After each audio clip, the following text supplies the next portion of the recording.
Elhamdülillahi Rabbil alemin. As-salatu vesselamu ala Rasulina Muhammedin ve ala alihi ve ashabihi ecma'in. Მოგესალმებით ძვირფასო მუსლიმებო, უზენაესი ალლაჰის სალამი, რაჰმეთი, ბერეკეთი, მისი წყალობა არ მოქლებოდეთ. დღეს ხუთშაბათია და როგორც ყოველ ხუთშაბათს ჩვენ ვაგრძელებთ ჩვენ ლექციებს, კითხვებზე პასუხების გაცემას. ინშალლა ერთი ძალიან მნიშვნელოვანი კითხვა იყო ჩემთან შემოსული, რომელზეც მე შევეცადე მომემზადებინა პასუხი და ამ კითხვასთან დაკავშირებით დავიწყებ საუბარს. შემდეგში თქვენს თუ გექნებათ კითხვები, შევეცადოთ იმ საკითხებზეც ვიმსჯელოთ. კითხვა იყო ასეთი, რომ გარდაცვალების შემდეგ, ადამიანის გარდაცვალების შემდეგ სად მიდის მისი სული? პირდაპირ ეს ხდება მათი გადახარისხება, რომ თქვათ ჯენნეთში ან ჯეჰენემში, თუ ყიამეთის მოხდენამდე საფლავში იმყოფება?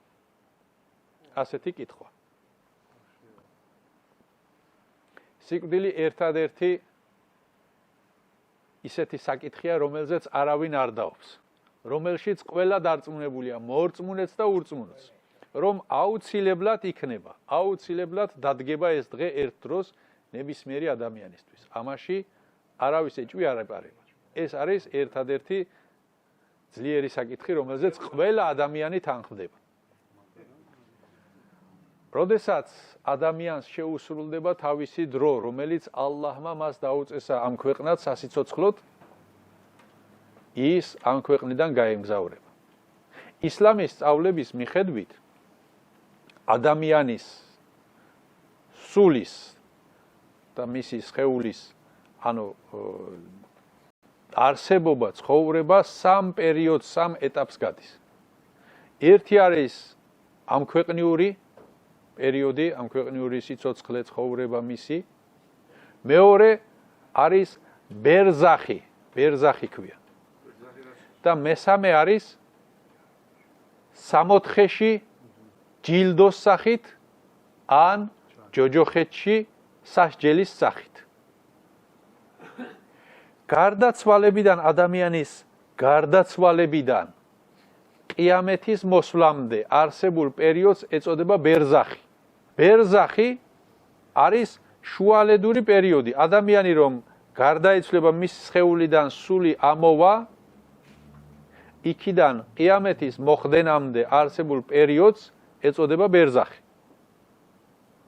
ის მისი სული არც ამ დუნიას არის და არც ჯენნეთში, არც ჯეჰენემში.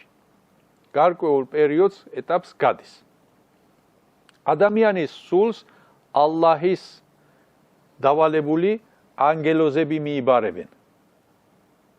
მაგალითად, ამის შესახებ ყურანი ქერიმში რამდენიმე აიათი არსებობს, ძვირფასო მუსლიმებო. მაგალითად, სეჯდე სურას მე-11 აიათში ბრძანებს, რომ მოგაგდინებთ სიკვდილის ანგელოზი, რომელიც დავალებულია თქვენით. შემდეგ კი თქვენს ღმერთს დაუბრუნდებით თქვენ. კიდევ სურა ენამის 61 აიათში ვკითხულობთ, რომ როდესაც რომელიმე თქვენგანს სიკვდილი ეწვევა, მას ჩვენი წარგზავნილები მიაკითხავენ და ისინი თავიანთ საქმეში რაიმე ნაკლს არ დაუშვებენ. ანუ ზუსტ დროზე მიაკითხავენ, არც დააგვიანებენ და არც ადრე მივლენ მასთან. და არც რამეს უხათრებენ. თავიანთ საქმეში რაც ღმერთიდან აქვთ დავალებული, იქ რამე ნაკლს არ დაუშვებენ. ასევე 28-30 აიათებია სურა ყიამესი, სადაც ალლაჰ სუბჰანაჰუ ვა თაალა ბრძანებს, რომ როდესაც მასთან ეს სიკვდილის ანგელოზები მივლენ, მაშინ სული გაიგებს, რომ ეს არის განშორების დღე და ფეხებში კრუნჩხვა დაუვლის. და შენი ღმერთის გარდა სხვაგან წასასვლელი გასაქცევი არ არსებობს იმ დღეს. იმ დღეს ყველა მორწმუნეც და ურწმუნოც თავის გამჩენთან წავა. თავისი გამჩენის ბრძანების ქვეშ არის. ალლაჰის შუამავალი სალლალლაჰუ ალეიჰი ვესელემი ამის შესახებ ძალიან დეტალურად გადმოგცემს სხვადასხვა ჰადისებში. ამ თემასთან დაკავშირებით ჰადისები არის ძალიან ბევრი. შეუძლებელია ერთ სასაუბრო გაკვეთილში ეს ჰადისები ჩავატიოთ. თუმცა მე მხოლოდ რამდენიმე შევარჩიე, რომელიც ზოგად მონახაზ, ზოგად შინაარს გვამცნობს ჩვენ. ამათგან ერთ-ერთი იმამ აჰმედის მუსნედი არის ასეთი წიგნი ჰადისების კრებული, იქ არის, რომელსაც გადმოგცემს ბერა ბინ აზიბ რადიალლაჰუ ან საჰაბე. რომ შუამავალი ეს საჰაბე ამბობს, რომ შუამავალთან ერთად სალლალლაჰუ ალეიჰი ვესელემ ერთ-ერთი ენსარელი კაცის დაკრძალვაზე წავედით. როდესაც მივედით საფლავთან, ჯერ კიდევ საფლავის გათხრა დასრულებული არ იყო. შუამავალი სალლალლაჰუ ალეიჰი ვესელემ საფლავთან დაჯდა საფლავის კიდესთან და ჩვენს მის ირგვლივ დავსხედით. ისეთ ფრთხილად ვიყავით, ისეთ ჩუმად ვიყავით, არ ვსაუბრობდით, სხვა რამით დაკავებული არ ვიყავით. ისეთი სიფრთხილით ვიჯექით და უსმენდით, რომ თითქოს თავზე ჩიტები ისხდნენ ჩვენს თავებზე და ფრთხილად ვიყავით, რომ არ დაფრთხდეს და არ გაიქცეს. ისეთი გაფაციცებით, ისეთი ყურადღებით უსმენდით შუამავლის საუბარს. შუამავალ ალეისალათუ ვესელამმა საფლავს რომ შეხედა ტირილი დაიწყო. იმდენი იტირა რომ წვერი დაუსველდა და წვერიდან მიწაზე ცრემლები წვეთავდა. ხელში ჩხირი ეჭირა. ჩხირით მიწას ჩხრეკდა ასე. და შემდეგ თავი წამოწია და გვითხრა რომ ალლაჰის მსახურებო, აი ამისთვის გაემზადეთ. აი მზად იყავით ამისთვის. ერთ დღეს ყოველი თქვენგანი აქ მოვა. ამ დღის წინაშე აუცილებლად აღმოჩნდება ყოველი თქვენგანი და ამისთვის მზად იყავით. ალლაჰს საფლავის სასჯელისგან, საფლავის სირთულეებისგან მფარველობა შეევედრეთ. და მან ეს სიტყვები ორჯერ ან სამჯერ გაიმეორაო საჰაბე ამბობს რადიალლაჰუ ან. და შემდეგ შუამავალმა სალლალლაჰუ ალეიჰი ვესელემმა დაიწყო მოყოლა, რომ უეჭველად მორწმუნე ადამიანის სხეულიდან, როდესაც სული გამოსვლას დააპირებს და მისი სული ახირეთისკენ, ანუ იმ ქვეყნისკენ აიღებს გესს. მასთან მივლენ, ზეციდან ჩამოვლენ ანგელოზები, რომლებსაც სახე ისე უბწყინავთ, თითქოს მზე ანათებს მათი სახეებიდან. ლამაზი სამოსი აცვიათ და სასიამოვნო სურნელება იგრძნობა მათგან. მივლენ და მასთან ისე დაჯდებია, რომ ეს ადამიანი მას ხედავდეს. მის დასანახად დაჯდებიან. შემდგომ მოვა სიკვდილის ანგელოზი.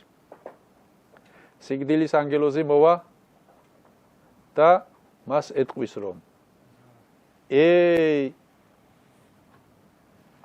კეთილო სულო, კეთილი ადამიანის სხეულში მყოფო, გამოდი შენი ღმერთის კმაყოფილებისთვის, შენი ღმერთის ჯილდოსთვის გამოდი.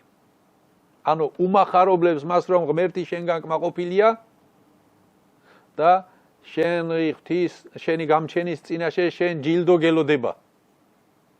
უმახარებლებს ამას. და ამბობს შუამავალი ალეისალათუ ვესელამი, რომ ისე ადვილად გამოვა მისი სხეულიდან სული, როგორც დოქის ტუჩიდან წყალი გადმოდინდება. ყოველგვარი სირთულის გარეშე.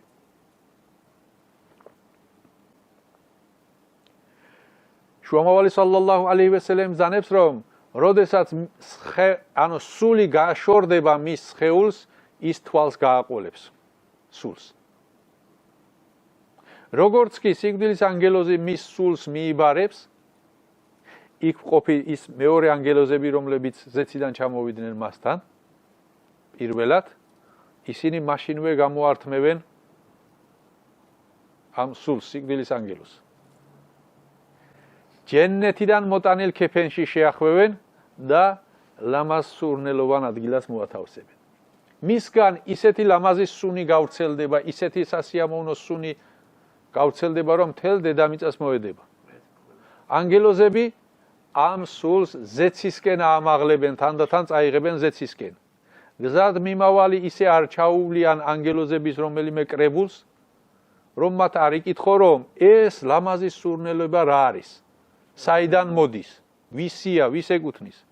ეს მელეიქები ეტყვიან, რომ მავანი ამა და ამის შვილი. ესა და ეს სახელი და ძალიან ლამაზი სახელით მოიხსენებენ, ძალიან კარგად მოიხსენებენ.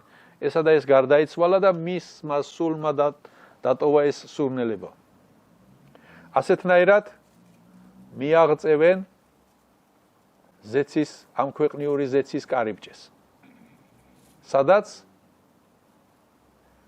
ითხოვენ კარის გაღებას. მას მაშინვე გაეხსნება კარი. ყოველ ზეცის შრეში, ანუ ჩვენ ვიცით, რომ ისლამის სწავლების მიხედვით ზეცა 7 სართულად, ანუ 7 შრედ იყოფა. და ყოველი ზეცის მკვიდრი ანგელოზები მას მომდევნო ზეცამდე მიაცილებენ. ასეთნაირად მე-7 ზეცას მიაღწევენ. აქ ალლაჰი სუბჰანაჰუ ვა თაალა გასცემს ბრძანებას, რომ ჩემი მსახურის სული ილიონში ჩაწერეთ. ილიონ არის ალლაჰის არშის ქვეშ ყოფი დაცული წიგნი. ერთ-ერთი ვერსიით ეს არის ლევჰი მაჰფუზი, ერთ-ერთი ვერსიით. იქ ჩაწერეთ, რომ ეს ადამიანი მორწმუნეა, საჯენნეთოა და ასე შემდეგ. შემდეგ ალლაჰი სუბჰანაჰუ ვა თაალა გასცემს ბრძანებას, რომ ახლა ჩემი მსახურის სული დააბრუნეთ დედამიწაზე. რადგანაც მე ეს იქ გავაჩინე, იქ მისგან გავაჩინე, ანუ მიწისგან გავაჩინე, ისევ მიწად ვაქცევ და შემდგომ ისევ იქ უნდა აღვადგინო ისინი, განკითხვის დღისათვის. ამიტომ ისევ იქ დაბრუნდეს. ანუ იქ ზეცაში ერთგვარ აღრიცხვაზე თუ შედარება სწორი იქნება, აღრიცხვაზე გადის. ამის შემდეგ ბრუნდება საფლავში თავის სხეულთან.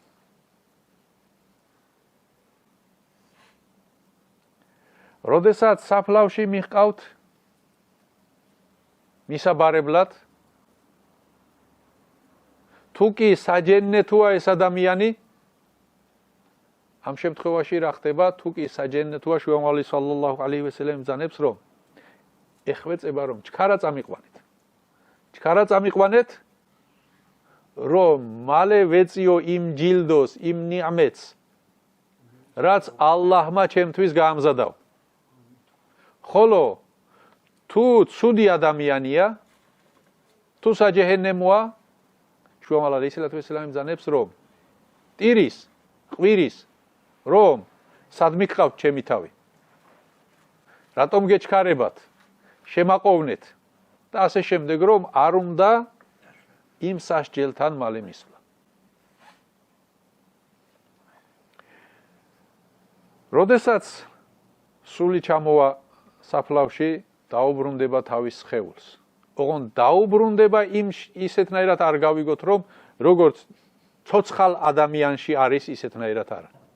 იმ სამყაროს ჩვენ ვერ გავიგებთ. ეს ჩვენი გზნობებისთვის, ჩვენი თქვათ ცდებისთვის დახურულია. მისი აღქმა ჩვენთვის შეუძლებელია.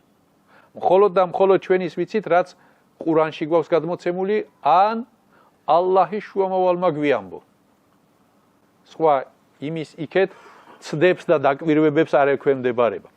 აქედან გამომდინარე ჩვენ გვეუბნება წყაროები, რომ სული უბრუნდება სხეულს.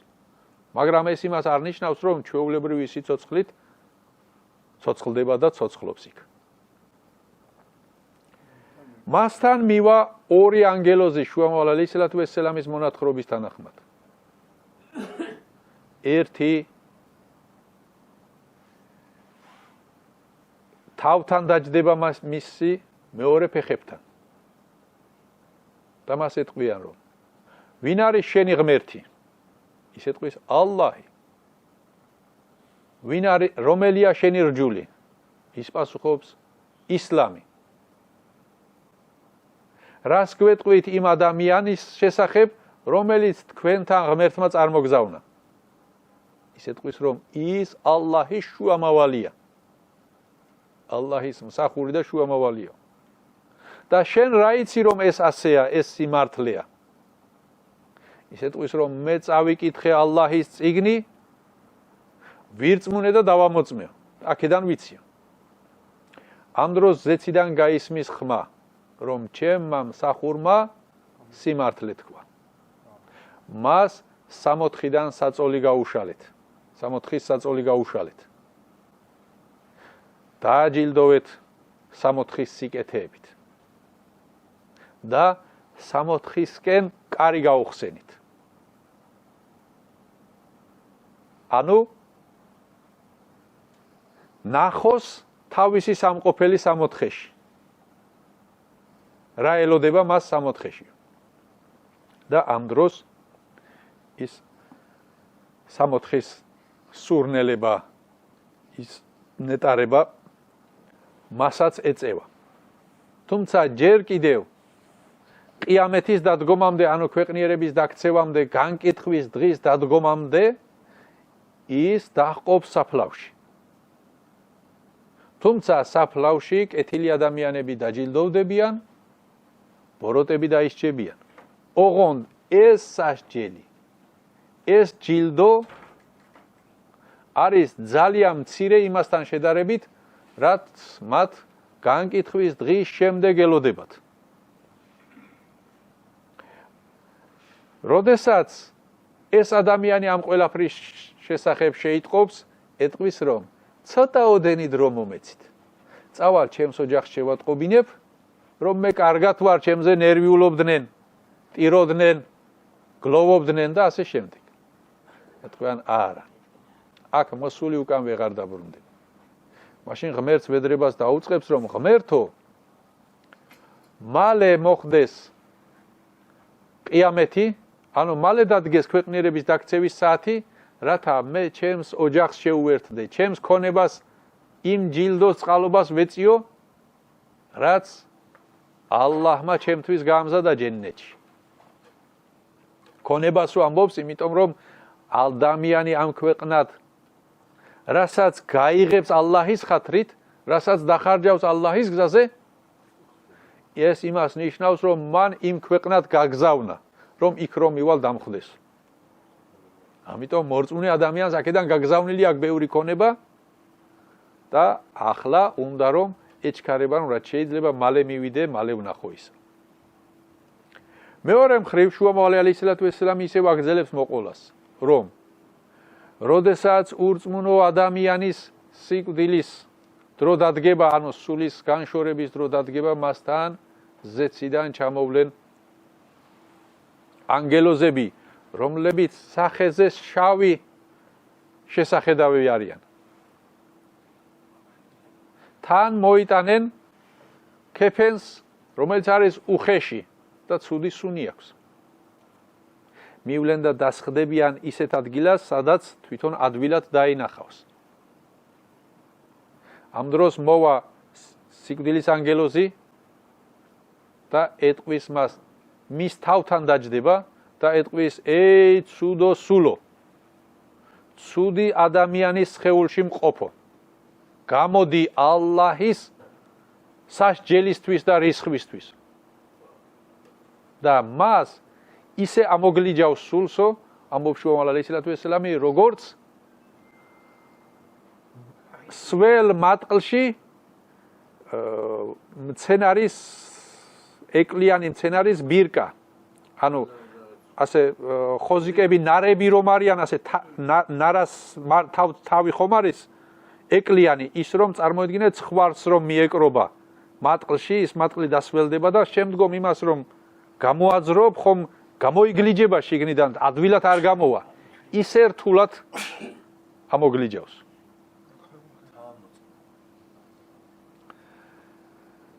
როდესაც ამის სულს მიიბარებს ეს ანგელოზი,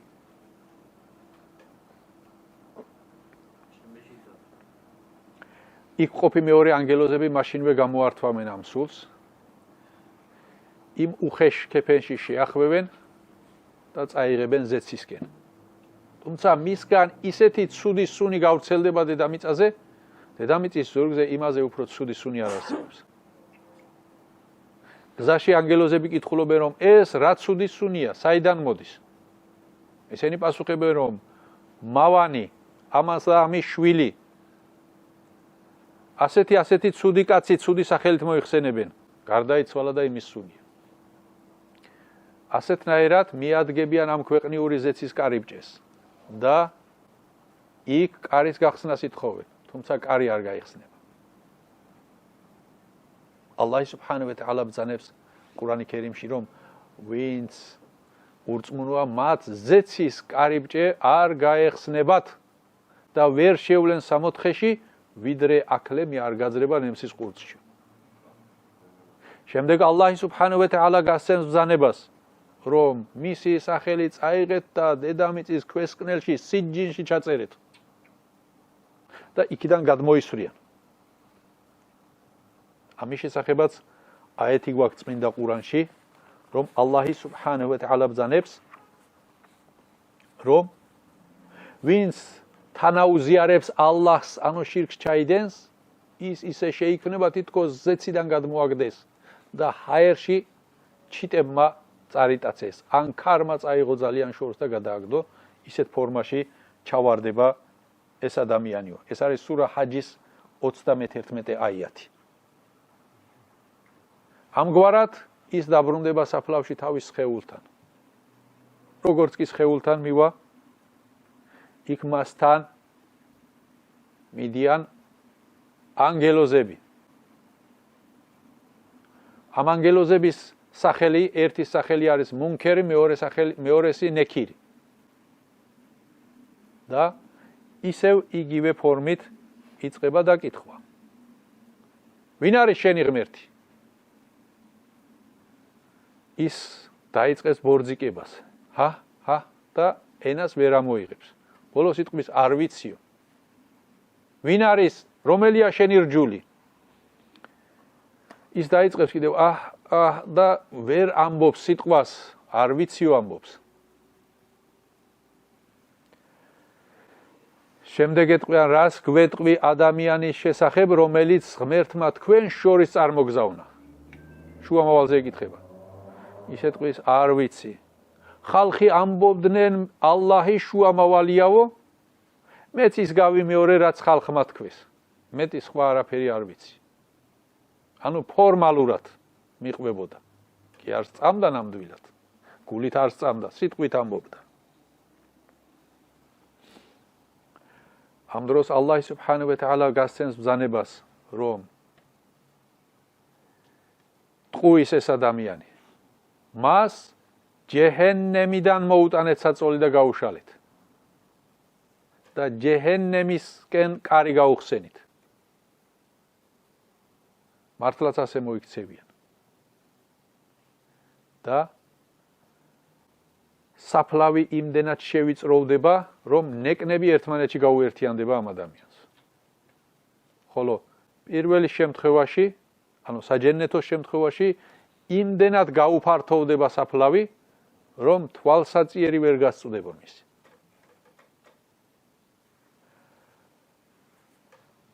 ასეთნაირად სასჯელს გადის ქვეყნიერების დაქცევის დღემდე. ითხოვს, რომ ერთი შანსი მომეცით. წავალ, ყველაფერს გამოვასწორებ. დაიწყებს ხვეწნას, მაგრამ აქ მოსული უკან ვერ დაბრუნდებაო მასაც უპასუხებენ და შემდგომ ღმერთს ეხვეწება, რომ ღმერთო, რაც შეიძლება, ანუ ღმერთო არ მოხდეს, მალე არ დადგეს ქვეყნიერების დაქცევის საათი. რათა იმ სასჯელს კმაყოფილდება, ვიდრე იმას, რაც მას განკითხვის დღის შემდეგ მოელის, ის გაცილებით უფრო მკაცრია. აქ გაცილებით უფრო მსუბუქია. ამიტომ ღმერთს ევედრება, რომ არ მოხდეს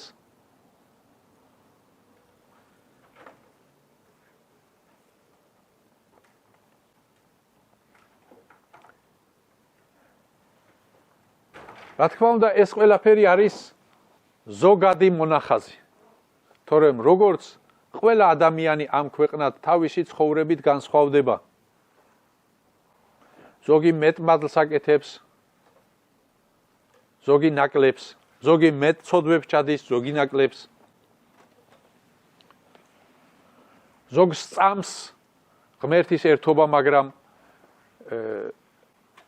ცოდვებს აკეთებს. ზოგს არ სწამს და ასე შემდეგ, ანუ კატეგორიები განსხვავდება თავიანთი ცოდვების შესაბამისად ამ ბერზახის პერიოდში, საფლავის პერიოდში სასჯელიც და ჯილდოც განსხვავებული იქნება, რა თქმა უნდა. ყველას ერთნაირი არ ექნება. აქ საუბარი გონდა, რაზეც ჩვენ ვისაუბრეთ, ეს იყო ზოგადი. თორემ სხვადასხვა ფორმის შესაძლებელია იყოს. მაგალითად ალლაჰის შუამავალი სალლალლაჰუ ალეიჰი ვესელემი ძანებს, რომ შეჰიდების სულები ჯენნეტში, შეჰიდების სულები არშის ქვეშ მწვანე ჩიტებში არიან, რომლებსაც როდესაც მოესურვებათ, აქვთ ნება, რომ სამოთხის ბაღებში ისეირნონ. ჯერ კიდევ ყიამეთის მოხდენამდე. თუმცა ვისაც ცოდვები აქვს, ის ცოდვების სასჯელით იქნება დაკავებული საფლავში და ვერ გაცდება იქ ამას. იქ უნდა იყოს აუცილებლად თავისი ცოდვებიდან გამომდინარე. ანუ აქაც ეს მდგომარეობები განსხვავდება. ყველას ერთნაირი არ არის. შუამავალი სალლალლაჰუ ალეიჰი ვესელემი ძანებს, რომ საფლავი ან სამოთხის ბაღებიდან ერთ-ერთი ბაღჩა არის, ან ჯოჯოხეთის ორმოთაგან ერთ-ერთი ორმო. აი ეს ადამიანზე თვითონ მასზეა დამოკიდებული, რანაირად მოაწყობს მის სამყოფელს, რანაირად გაემზადებს. მის ხელშია შეუძლია სამოთხის ბაღად აქციოს საფლავი, თავის საფლავი, შეუძლია ჯოჯოხეთის ორმოთ აქციოს. ეს არის მის ხელში. და როგორც ზემოთ ვისაუბრეთ, ყოველ დღეს დილით და საღამოთი მათ აჩვენებენ თავიანთ სამყოფელს იმ ქვეყნად.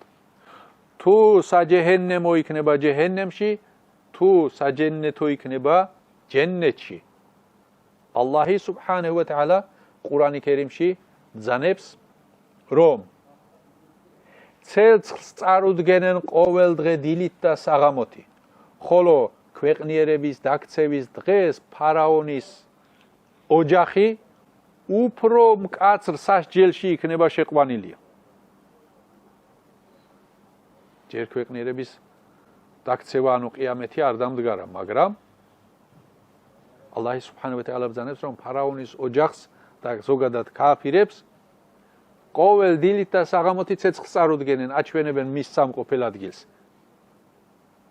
ეს დასტურია ყურანიდან იმისა, რომ საფლავში იქნება სასჯელიც და ჯილდოც. ზოგიერთები უარყოფენ ამას. თუმცა ამაზე მოწმობს ყურანიც, სუნნეთიც და ეჰლი სუნნეთის სწავლულთა ერთიანი აზრიც, რომ ეს აუცილებლად მოხდება. ეს არის ჭეშმარიტება.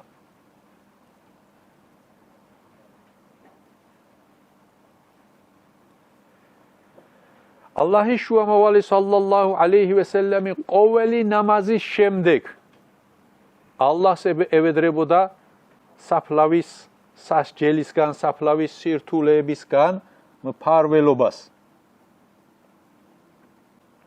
და ასეთ დუას აკეთებდა ნამაზების შემდეგ რომ Allahumma inni a'udhu bika min 'adhabil qabri ღმერთო შენ შემოგეფარები საფლავის სასჯელისგან ve a'udhu bika min fitnatil masihid dajjal და შენ შემოგეფარები დეჯალის განსაცდელისგან დეჯალის ფიტნესგან ve a'udhu bika min fitnatil mahya'i wal mamat და ასევე შენ შემოგეფარები სიცოცხლის და სიკვდილის განსაცდელისგან.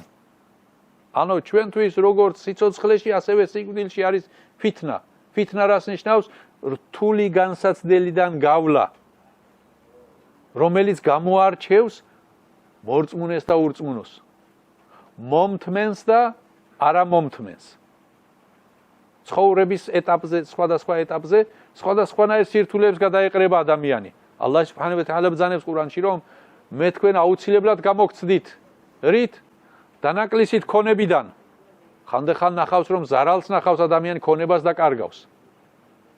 მაგალითად აგეთ ჩვენ მეზობელ ქვეყანაში მიწისძვრა მოხდა და ყველაფერი მიწასთან გასწორდა.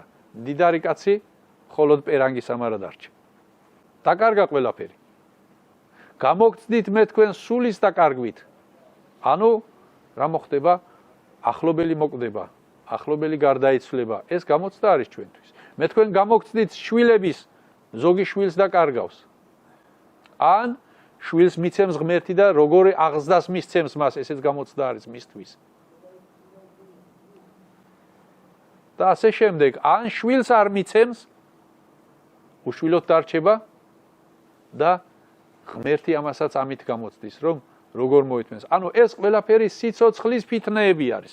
სიცოცხლის მანძილზე, რასაც გადავეყრებით. ასევე ღმერთო შენ შემოგეფარები სიკვდილის ფიტნასგან ვალლაჰი შუამოვალი სალლალლაჰუ ალეიჰი ვესელემ ბრძანებს. რას ნიშნავს ეს? სიკვდილის შიშით რას გააკეთებს ადამიანი? სიკვდილის შიშით ღმერთის კმაყოფილების მხარეს დაიჭერს თუ ღმერთის სასჯელის მხარეს დაიჭერს სიკვდილის შიშით, თუ კი დადგება ასეთი სიტუაციის წინაშე. ამას ალლაჰის შუამოვალი ყოველი ნამაზის შემდეგ ევედრებოდა ხოლმე, როგორც აიშა რადიალლაჰუ ანჰა გადმოგცემს. Allahumma inni a'udhu bika minal ma'thami wal maghrami. და ღმერთო მე შენ შემოგეფარები, შენ მე დამიფარე ცოდვებისგან და ვალისგანო შუამოვალი სალლალლაჰუ ალეიჰი ვესელემ ყოველ ნამაზის შემდეგ ევედრებოდა. დღევანდელი ადამიანი ვალის გარეშე ვერძლებს. აუცილებლად უნდა აიღოს ვალი და მით უმეტეს დღეს ძალიან გავრცელებული, რაც არის პროცენტიანი ბანკთან ურთიერთობით ან მსგავსი საფინანსო ორგანიზაციებთან ურთიერთობით აღებული ვალი, რომელსაც ალლაჰი ყურანი ქერიმში ალლაჰისა და მისი შუამავლის წინააღმდეგ ბრძოლას უწოდებს. ასეთი დიდი ცოდვა არის. შუამავალი ალეისალათუ ვესალამი ყოველი ნამაზის შემდეგ ამ ვედრებას ევედრებოდა. რომ ღმერთო შენ დამიფარე ამ საკითხებიდან და განსაკუთრებით საფლავის განსაცდელისგან. ერთხელ საჰაბები გადმოგცემენ რომ ერთხელ ერთ-ერთი ჩვენი მეგობრის დაკრძალვაზე ვიყავით. უკვე დავასრულეთ მიწის დაყრა ყველაფერი და შუამავალმა სალლალლაჰუ ალეიჰი ვესელემ აგვითხრა რომ ალლაჰს თქვენი ძმისთვის პატიება შეევედრეთ. პატიება და გამძლეობა შეევედრეთ თქვენი ძმისთვის, რადგანაც ის ამ მომენტში ახლა განკითხვას გადისო. ანუ მასთან მივიდნენ განკითხვის ანგელოზები და ეკითხებიან, ვინ არის შენი ღმერთი, რომელია შენი რჯული, ვინ არის შენი შუამავალი და ასე შემდეგ. ესენი მარტივი კითხვებია. შესაძლებელია ადამიანმა თქვას, რომ ამას დავიზეპირებ. მაგრამ იქ ჩვენ ამ ქვეყნიური ჭკუით ვერ მივხვდებით, ვერ განსაზღვრავთ იქაურ სიტუაციას. იქ ამას ვერ მოახერხებს. ამის თქმის საშუალება არ ექნება, თუ კი ამის მიხედვით არ უცხოვრი ამას. თუ კი ამ გზაზე არ დაულევი ამას სული, იქ ამას ვერ იტყვის.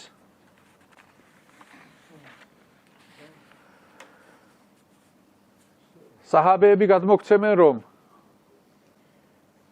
ოსმან რადიალლაჰუ ანჰ როდესაც საფლავთან მივიდოდა საფლავებს დაინახავდა, ტირილს დაიწყებდა. ტირილისგან ცრემლით წვერი უსველდებოდა. იქ ყოფები ეუბნებოდნენ, რომ ია ემირელ მუმინინ, მორწმუნეთა ბრძანებელო, მორწმუნეთა ხალიფა. ჩვენ როდესაც საუბრობთ, ხან ჯენნეთს ვახსენებთ, ხან ჯეჰენემს ვახსენებთ, თუმცა მაგ დროს ასე არ ტირი ხარ შენ.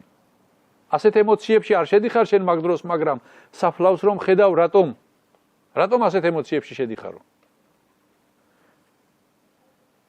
რადიალლაჰუ ანჰ ეუბნება, რომ მე ალლაჰის შუამავლისგან მაქვს გაგონილი, რომ მან ბრძანა უეჭველად საფლავი პირველი გაჩერება არის ახირეთის მოგზაურობაში.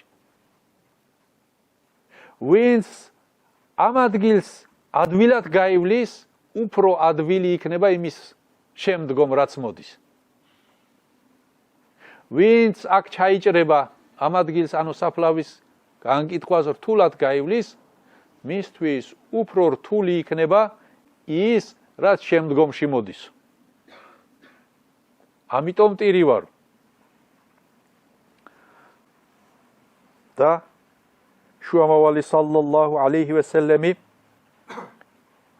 ერთხელ მედინას ქუჩებში დადიოდა და მას მოუხდა საფლავებთან ახლოს ჩავლა.